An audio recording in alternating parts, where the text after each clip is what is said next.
World పోటీల కోసం సుందరీమణుల రాక మొదలైంది. మిస్ సౌత్ ఆఫ్రికా, మిస్ బ్రెజిల్తో పాటు పలు దేశాల అందగత్తెలు హైదరాబాద్లో అడుగుపెట్టారు. శంషాబాద్ ఎయిర్పోర్ట్లో అందగత్తెలకు ప్రభుత్వం సాంప్రదాయ రీతిలో ఘనంగా స్వాగతం పలికారు. సుందరీమణుల రాకతో శంషాబాద్ ఎయిర్పోర్ట్లో సందడి వాతావరణం నెలకొంది.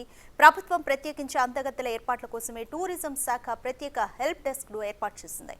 ప్రయాణ సమయంలో ఎక్కడా వారికి ఎలాంటి ఇబ్బంది తలెత్తకుండా ప్రభుత్వం చర్యలు చేపట్టింది.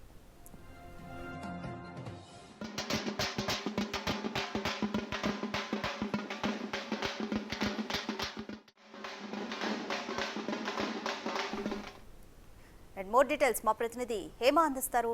హేమ, తెలంగాణలో మిస్ వరల్డ్ పోటీలు హైదరాబాద్లో జరగనున్నాయి. దీనికి సంబంధించి ఏర్పాట్లు ఎక్కడి వరకు వచ్చాయి? అలాగే ఎయిర్పోర్ట్లో మిస్ సౌత్ ఆఫ్రికా, మిస్ బ్రెజిల్తో పాటు ఇంకా ఏ దేశాల అందగత్తెలు హైదరాబాద్ ఎయిర్పోర్ట్లో అడుగుపెట్టారు? కంప్లీట్ డీటెయిల్స్ ఏ విధంగా ఉన్నాయి?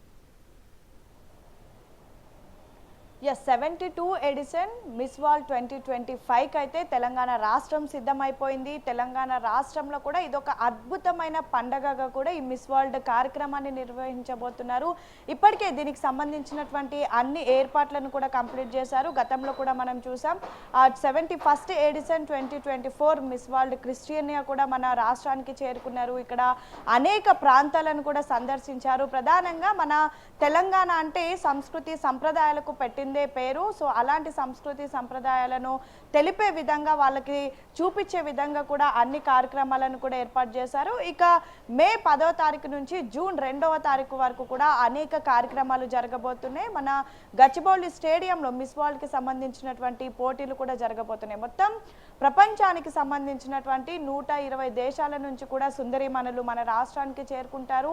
ఇంత భారీ మొత్తంలో అతిథులు రాబోతున్నటువంటి నేపథ్యంలో అన్ని ఏర్పాట్లను కూడా చేసినటువంటి తెలంగాణ ప్రభుత్వం ఇప్పటికే వచ్చినటువంటి సుందరీమణులు కూడా ఒక్కొక్కరిని కూడా శంషాబాద్ ఎయిర్పోర్ట్లో ఘనంగా మన సంస్కృతి సంప్రదాయాలు తెలిపే విధంగా డప్పు సప్పుళ్లతో కోలాటాలతో అదేవిధంగా బతుకమ్మ సంబరాలతో కూడా అందరినీ ఘనంగా వెల్కమ్ చేస్తున్నారు. ఇప్పటికే అటు సౌత్ ఆఫ్రికాకు సంబంధించినటువంటి సుందరీమణులతో పాటు ఎవరైతే పార్టిసిపెంట్స్ ఉన్నారో వాళ్ళతో పాటు బ్రెజిల్కి సంబంధించినటువంటి వాళ్ళు కూడా వచ్చారు. ఒక్కొక్కరిగా కూడా వస్తున్నారు. అయితే వచ్చినటువంటి వాళ్ళని కూడా కొన్ని టీమ్స్గా ఏర్పాటు చేసి ఒక్కొక్క టీంని ఒక్కొక్క ప్లేస్ విజిట్ చేసే విధంగా కూడా మన టూరిజంకి సంబంధించినటువంటి డిపార్ట్మెంట్ కూడా ఇప్పటికే అన్ని ఏర్పాట్లను కూడా చేసింది. ప్రధానంగా ఒక్కసారి మనం ఈ మిస్ వరల్డ్కి సంబంధించినటువంటి షెడ్యూల్ చూస్తే మే 10వ తారీఖు నుంచి కూడా సుందరీమణులంతా కూడా తెలంగాణ రాష్ట్ర వ్యాప్తంగా కూడా అన్ని ప్రాంతాలకు కూడా వెళ్ళనున్నారు. ప్రధానంగా మే 10వ తారీఖు నుంచి కూడా ఇదంతా కూడా జరగబోతుంది. మే 10వ తారీఖును ఘనంగా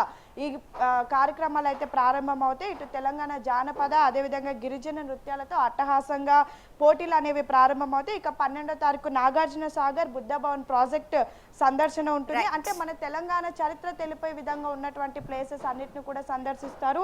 ఇక మన తెలంగాణలో ఉన్నటువంటి ఏజీ హాస్పిటల్ కానివ్వండి, అదేవిధంగా హైదరాబాద్లో ఉన్నటువంటి అపోలో హాస్పిటల్తో పాటు యాదగిరిగుట్ట, రామప్ప ఇలా అనేక ప్లేసెస్కి కూడా వెళ్ళనున్నారు. ఇక మన దగ్గర ప్రధానంగా చెప్పుకునేటటువంటి పోచంపల్లి పట్టు కానివ్వండి ఇలా అన్నిటికి కూడా వెళ్ళనున్నారు. సో మొత్తానికైతే తెలంగాణ రాష్ట్ర వ్యాప్తంగా కూడా ఎటువంటి అవాంఛనీయ సంఘటనలు జరగకుండా ట్రై కమిషనరేట్ పోలీసులు అయితే అన్ని కట్టుదిట్టమైనటువంటి భద్రతతో అయితే ఈ కార్యక్రమాలు చేయడానికి సర్వం సిద్ధం చేశారని చెప్పుకోవచ్చు. Radhika, thanks for the update Hema.